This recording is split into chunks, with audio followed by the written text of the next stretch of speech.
All right, shalom, shalom, shalom, brothers. This is your brother Kazak. Yeah, back with this is part 7, I believe now. And now I haven't had an opportunity to prepare, so I'm going to wing this one verse at a time, and I'm going to let the Ruach lead me to what I should say. Okay, so it's unrehearsed, unplanned, but let's go in. Okay, so this is part 2 questions. The Most High never loved sinners. Romans 5:8 is a lie and contradicts Tanakh and Torah. Okay, let's see. Let's go to Romans 5. So this is what Paul said, right? So let's go to Romans 5:8. But Yah commanded his love towards us in that while we were yet sinners, the Messiah died for us.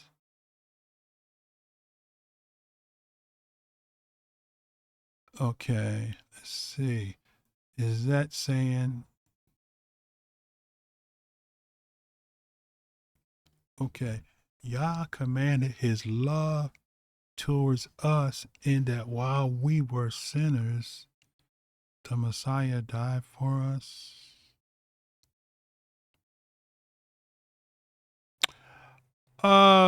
Israel, I can kind of see what Paul's saying there, even though he's controversial. Israel wasn't sin. We was disobeying the commandments of the Most High. It goes without saying. Proof of that is Daniel, right? Daniel 9. Let's go to Daniel 9 real quick. Okay, Daniel 9. That concurs with Nehemiah 9, I believe, too. Okay. 9 and 5. He said, let's read verse 4. I prayed unto Yah and made my confession and said, O Yah, the great and dreadful, Yah, keeping the covenant and mercy to them that love him and to them that keep his commandments. We have sinned and have committed iniquity and have done wickedly and have rebelled even by departing from thy precepts and from thy judgments. Neither have we hearkened unto the servants, the prophets, which spoke in thy name to our kings or princes and the fathers, and to all the people of the land. O Yah, righteousness belongeth to thee, but confusion of faces as at this day to the men of Yehuda and the inhabitants of Jerusalem, and to all Israel that are near and far off, through the countries whither thou hast driven them, because their trespass that they have trespassed against thee. So, Most High never loved sinners. Well, if an everlasting love I have loved thee, that's another one comes to my mind. Let me see. With an everlasting.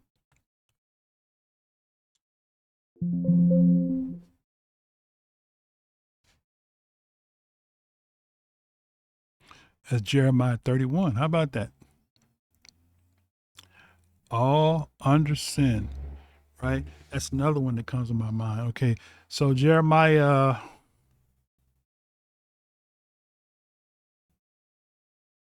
Okay, Jeremiah 31:31. Yah have appeared of old unto me, saying, yes, I have loved thee with an everlasting love. Therefore, with loving kindness have I drawn thee.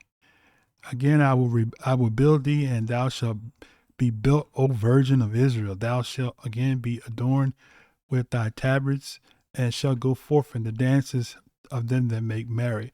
So, the Most High loves us, but he don't love the sin, right?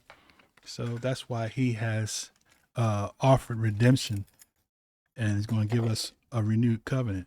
Why? Because he loves us, even in our sinful state, right? You know, he had to spank us, whoop us, right? Bring us back under the bonds of the covenant, but he loved us, right? And he continues to show his love to us. That's why we're not extinct. Why? Because of the promise that he made to Abraham. So I don't see Romans 5:8 in defense to Paul on this one as a contradiction, right? Okay. The reference to that is Psalms 37:37 and 8. So Psalms 37 and 37 and 8. 37. All right. Another thing while I'm doing this is that Israel, we got to be very careful of soundbite, because you can make the Bible say anything if you pick a verse from here and pick a verse from there, but you have to comprehend the whole text, right, to make it make sense. But let's read these two verses. Mark the perfect man, and behold the upright, for the end of that man is peace. But the transgressors shall be destroyed together, and the end of the wicked shall be cut off. Right. That's true, right? But the salvation of the righteous is of Yah. He is their strength in the time of, is it trouble? Is it trouble? Time of trouble. Okay. Right. So I don't see that where it says that he doesn't love a person. Let me see something real quick. Just came to my mind.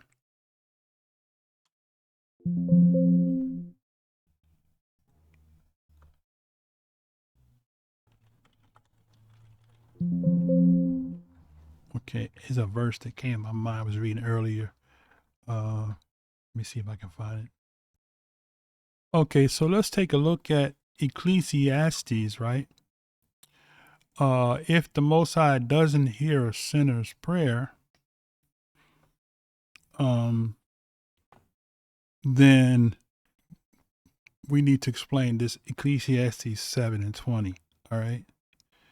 It says, for there is not a just man upon the earth that doeth good and sinneth not. Also take no heed unto all the words that are spoken, lest you hear your servant curse thee. Right? Okay, so that confirms what something that Paul said. See, Paul knew the law, and Paul said, I think it's in Romans 3, something about all have sinned. All have sinned. Let me see. Is it Romans 3? Let me see. Hold on a second. Paul said all have sinned, right? 3. Okay, 3. So that's what Paul was quoting, right? So go to Romans 3 and 10, right? And we'll see. Paul, whenever Paul quotes something, we got to go to the book of the law to see if we can concur with what Paul said, because some of the things he said kind of get twisted. One law gets twisted with another, right? So he said, as it is written, there is none righteous, no, not one. So we know he got that from Ecclesiastes 7 and 20. Okay, so we got a couple other places that comes to mind. I'm looking here at my notes over here. Okay, so we got Psalms 14 and 1. I think I read that earlier. Psalms 14 and 1 says what? The fool have said in his heart, there is no Elohim. They are corrupt. They have done abominable works. There is none that doeth good. Okay. 14:3 says what? They are all gone aside. They all altogether become filthy. There is none that doeth good. No, not one, right? So you might say, well, that's talking about the people in verse 1, right? The fool. Okay, I'll give you that. The fool. Okay, so Psalm talking about the fool again, Psalm 53.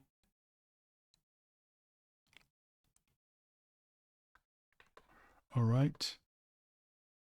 Okay, so just kind of going along with the questions or the statements here. So we did Romans 5 and 8. Okay, Psalm 37, we read that. Malachi 1 and 2 says, I have loved you, says Yah, yet you say, wherein have you loved us? Was not Esau Yaakov's brother, says Yah, yet I love Yaakov. Okay. All right. I don't see where that's relevant to proving that he doesn't love sinners. Okay, Malachi 3:6. For I am Yah, I change not, therefore you sons of Jacob are not consumed. Okay. That actually disproves this comment. For I am Yah, I change not, therefore you sons of Jacob are not consumed. Okay, so if Israel went into captivity for sin, and because he doesn't change, yet we're not consumed. So if we're in a sinful state, then that would kind of refute the statement, Yah never loved sinners, right? When we're in sin and he still said that we're not consumed. Okay, Ecclesiastes 1 and 9, the thing has been, it is that which shall be, and that which is done is that which shall be done, and there is no new thing under the sun. Okay, I don't see the relevance of that to that statement. The thing that has been, it is that which shall be. You can read into that and make that mean a lot of different things, but it's not something that's speaking to a specific issue or specific point, especially not this comment here that Most High never loved sinners. Okay. Ecclesiastes 3:14-15. I know that whatsoever Elohim does, it shall be forever. Nothing can be put to it, nor anything taken from it. And Elohim does it, that men should fear before him that which has been is now, and that which is to be has already been. And Elohim requires that which to pass. Okay. Maybe I'm missing something there, my brother, on these passages that you posted in reference to the Most High not loving sinners. Okay. This is new. Romans 5:8. But Elohim commends his love towards us in that while we were yet sinners, I think we read that one. That's 5, right? I think that one was up here, wasn't it? Yeah, 5 and 8. So we kind of covered that. We covered that already. Proverbs 15 and 9. The way of the wicked is abomination to Yah, but he loves him that follows after righteousness. Okay. That's true. Comes to mind when you say that is he visiting the iniquities of the fathers upon the children to the 3rd and 4th generation. But still, even though he visited the iniquities of the fathers to the children, yet he still loved us with an everlasting love in our sinful state. So I can't see how that's relevant to him hating the sinner, or for him going back to the statement again, never love sinners.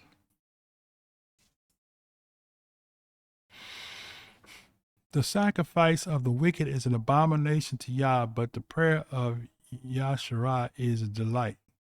Sacrifice of the wicked can come in many forms, right? Of course, we know Israel was deemed as being wicked in a lot of situations, even to this very day, right? No one can come give their life as a sacrifice for anyone, especially while in a sinful state. I disagree with that because in the Torah, right? I give a reference. It's called, and I shared this on Shabbat Pass, sin ignorance.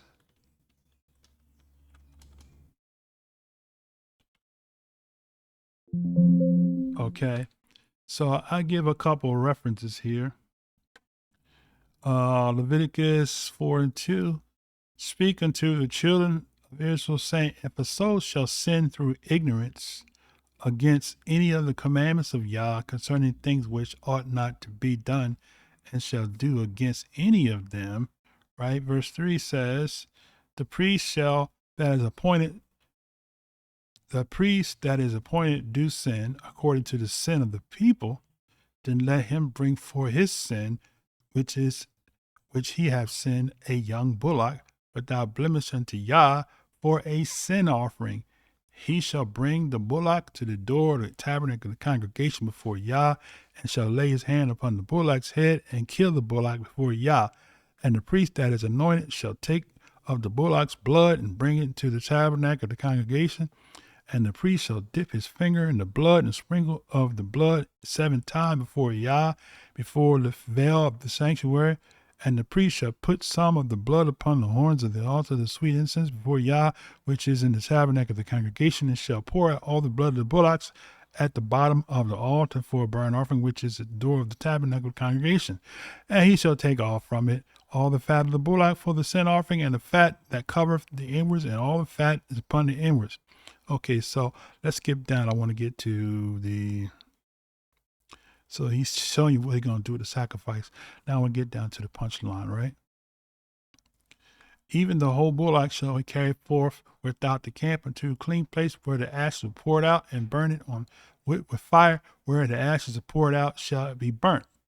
Then he goes down and says, if the whole congregation of Israel sin through ignorance, and anything be hid from the eyes of the assembly, and they have done somewhat against of any of the commandments of Yah concerning things which should not be done, and are guilty, when the sin which they have sinned against is known, then the congregation shall offer a young bullock for sin and bring him before the tabernacle of the congregation, right? So that basically is, so I just wanted to point that out because that's showing you how that the person that's ignorant is getting an atonement who sinned through ignorance, because the person that, okay, to the point, to the question, to the statement, no one can come give their life as a sacrifice for anyone, especially while in a sinful state. So the book of the law refutes that in Leviticus 4 and Leviticus 5. If a soul commit trespass and sin through ignorance in any of the kodesh things of Yah's, then he shall bring for his trespass unto Yah a ram without blemish out of the flocks, with the estimation of shekels of silver, after the shekel of the sanctuary for the trespass offering, right?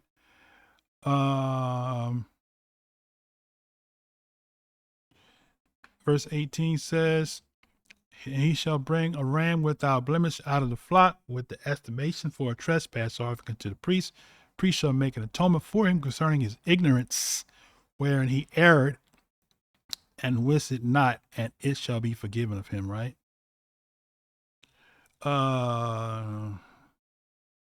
Here's Numbers 15. It says, then it shall be, if aught be committed by ignorance without knowledge of the congregation, that all the congregation shall offer one bullock for the burnt offering for a sweet savor to Yah, with his meat offering and his drink offerings, according to the manner, and one kid of the goats for a sin offering. 15:25 says, the priest shall make an atonement for all the congregation of the children of Israel, and say, and it shall be forgiven them, for it is ignorance. And they shall bring their offering, a sacrifice made by fire unto Yah, and their sin offerings before Yah for their ignorance.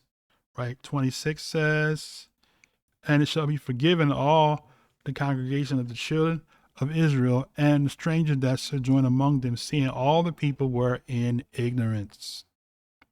Right? We can go further. 27, if any soul sins through ignorance, then he shall bring a she-goat of the first year for a sin offering. Okay, and the priest, verse 28, and the priest shall make an atonement for the soul that sinneth ignorantly, when he sinneth by ignorance before Yah, to make an atonement for him, and it shall be forgiven him. Right? Verse 29. And you shall have one law for him that sinneth through ignorance, both for him that is born among the children of Israel, and for the stranger that sojourn among them. How about that? So no one can give their life as a sacrifice for anyone, especially while in a sinful state. Well, we just proved that wrong. Okay.